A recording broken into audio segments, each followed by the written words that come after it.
안녕하세요. 바울과 에베소 장로들이 눈물로 작별합니다. 오늘 본문은 사도행전 20장 25절에서 38절입니다. 26, 27절. 그래서 오늘 내가 여러분에게 분명히 선언하지만 여러분 가운데 누가 멸망에 빠진다 해도 그것은 내 책임이 아닙니다. 나는 하나님의 모든 뜻을 주저함 없이 여러분에게 전파했기 때문입니다. 멸망은 복음에 응답하지 않는 자가 받는 죽음의 심판을 말합니다. 복음을 듣고도 영접하지 않음으로 당할 심판에 대해 내 책임이 아니라는 것은 자신은 무죄라는 것입니다. 개역 성경에는 내 책임이 아니다를 피에 대해 깨끗하다고 표현한 것은 바울의 선지자 의식을 나타냅니다. 에스겔 선지자에게 하나님이 이스라엘 족속의 파수꾼으로 세우시며 내 입에 말을 전하라 하셨습니다. 만일 전하지 않으므로 사람들이 회개하지 못하여 죄 중에 죽는다면 하나님께서는 그 핏값을 선지자에게서 찾겠다고 하셨습니다. 바울은 만일 복음을 전하지 아니하면 내게 화가 있을 것이라는 강한 의무감을 가지고 전한 것입니다. 죄인이 죄를 범하면 당연히 그는 자기 죄값에 죽지만 하나님은 그 악인을 깨우치고 전도하지 않는 책임을 우리에게 묻겠다고 하셨습니다. 내가 전도를 했는데 그 사람이 예수를 믿건 안 믿건 그것은 그 사람의 문제입니다. 내가 만난 사람에게 복음을 전하지 않으면 핏값을 내게서 찾겠다고 하십니다. 그런데 바울은 모든 사람의 핏값에 대해 깨끗하다고 말합니다. 자기가 만났던 사람에게는 다 복음을 전한 것입니다. 28절. 여러분은 자신과 양떼를 잘 살피고 조심하십시오. 성령께서 여러분을 감독자로 세우셔서 하나님께서 자기 피로 사신 교회를 돌보게 하셨습니다. 양떼는 감독자가 필요합니다. 영적 지도 체계를 이렇게 만들어 주셨습니다. 감독자는 오늘날 목사에 해당하는 직분입니다. 바울 시대만 하더라도 교회를 지도할 영적 지도자가 부족한 상태였기 때문에 장로가 감독의 역할까지 했고 장로와 감독직은 크게 구별되지 않았습니다. 1세기가 지나가면서 점점 장로와 감독 직책에 구분이 생겼습니다. 예수 그리스도의 피라고 하지 않고 하나님의 피라고 한 것은 의도적이라 할 수 있습니다. 바울은 예수의 신성을 나타내는 이러한 표현을 통해 예수께서 존귀하신 제2위 하나님이심에도 불구하고 성부 하나님께 순종하여 이 땅에 오셔서 온갖 고난을 당하시며 죽음을 통하여 교회를 세우신 것을 상기시키는 것입니다. 29절. 내가 떠나고 나면 흉악한 이리떼 같은 거짓 선생들이 여러분 가운데 들어와 양떼를 해치려 할 것을 압니다. 양떼를 먹이는 사람들은 이중적 의무를 지니고 있습니다. 양을 먹이는 것과 이리로부터 보호하는 것입니다.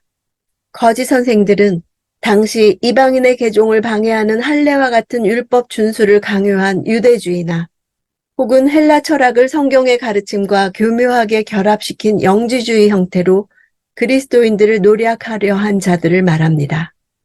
안다는 단어는 경험함으로 알다란 의미가 있습니다.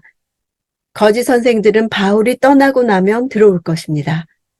바울은 에베소 교회에서 장차 일어날 일을 마치 눈으로 직접 목격하듯이 확실히 알고 있음을 말하고 있습니다. 마귀의 속성을 잘 알므로 인해 미래를 정확히 예측하는 바울의 영적 통찰력이 돋보인다고 할 수 있습니다. 30절. 또한 여러분 가운데서도 사람들이 들고 일어나 제자들을 빼내 자기들을 따르게 하려고 진리를 왜곡할 것입니다. 교회 외부뿐 아니라 교회 내부에서도 거짓 선생들이 일어날 것을 경고합니다.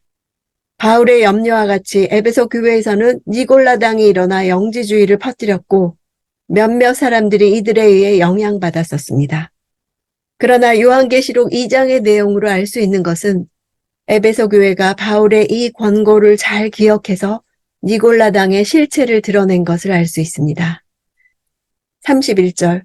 그러므로 정신을 똑바로 차려 깨어 있어야 합니다.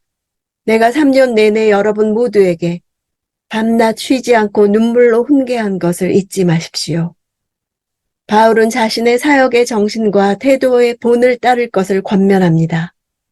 복음을 전하기 위해 바울 자신이 가졌던 삶의 자세를 본받으라는 것입니다. 양떼를 잘 돌보는 것은 깨어있으며 눈물로 훈계하는 것입니다. 32절. 이제 내가 여러분을 하나님과 그분의 은혜의 말씀에 맡깁니다. 그 말씀이 여러분을 든든하게 세워 거룩함을 입은 모든 사람들 가운데 기업을 받게 하실 것입니다. 이리 때와 같은 거짓 선생에게 넘어가지 않으려면 하나님과 그분의 말씀에 위탁되어야 합니다. 든든하게 세운다는 것은 건축한다는 것입니다. 마치 집이 건축되듯이 말씀이 그들의 삶을 굳건하게 세워나갈 수 있게 된다는 뜻입니다. 기업은 성령의 은혜에서 자라가는 자가 장차 천국에서 얻게 될 완성된 구원과 상급을 가리킵니다. 든든하게 세우는 것이 말씀에 의탁된 교회의 현재 모습이라면 천국에서 구원과 상급을 기업으로 받는 것은 미래의 천상교회의 모습입니다. 33절 나는 그 누구의 은이나 금이나 옷을 탐낸 적이 없습니다. 당시 바울을 비방하던 자들의 비방 중 하나는 예루살렘 교회를 위해 거둔 구제 헌금 중 일부를 바울이 자신을 위해서 유용했다는 것입니다. 바울은 복음의 일꾼으로서 경제적 필요를 자신의 양떼들로부터 채움받을 권리가 있었음에도 불구하고 그러한 권리마저 포기한 사람이었습니다. 35절 이처럼 내가 모든 일에 모범을 보였으니 여러분도 약한 사람들을 도우며 주는 것이 받는 것보다 복이 있다라고 하신 주 예수의 말씀을 기억해야 합니다. 모범이란 눈앞에서 직접 보여주다, 실물 교육을 하다라는 뜻입니다. 바울의 행동은 에베소 장로들이 3년간 그들의 눈으로 목도한 바였습니다. 주는 것이 받는 것보다 복이 있다는 말씀은 복음서 어디에도 기록되어 있지 않습니다. 이것은 구전되어 오는 예수님의 말씀이거나 말씀이 복수로 되어 있는 것을 볼 때 예수님의 한 특정한 말씀을 생각한 것이 아니라 같은 취지로 하신 여러 말씀들을 요약한 것이라고 생각할 수도 있습니다. 산상수훈의 가르침 전체가 이웃사랑을 주제로 하고 있다고 볼 때 그 가르침의 정신은 이기적인 자기 사랑을 버리고 이웃사랑을 말하는 것이기 때문입니다. 36절 바울은 이 말을 마치고 나서 그들 모두와 함께 무릎을 꿇고 기도했습니다. 무릎을 꿇고 기도하는 것은 당시 일반적인 기도의 모습은 아니었습니다. 많은 유대인들은 손을 하늘을 향해 들고 기도했습니다. 그러나 초대교회에서는 무릎을 꿇고 기도하는 모습이 새로운 기도의 모습으로 자리 잡게 되었습니다.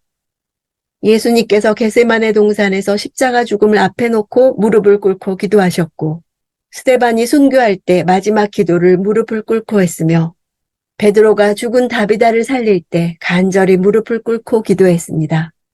이렇듯 신약 성경에서 무릎 꿇고 드리는 기도는 간절한 기도의 문맥에서 발견됩니다.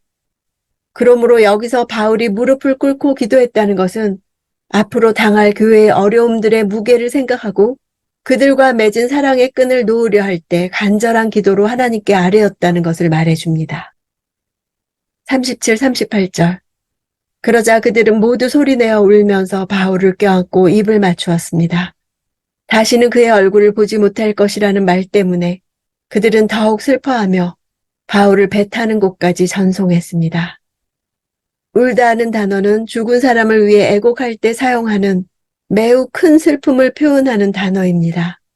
에베소 장로들이 마치 바울을 사별해 떠나보내는 것처럼 매우 슬퍼했음을 뜻합니다.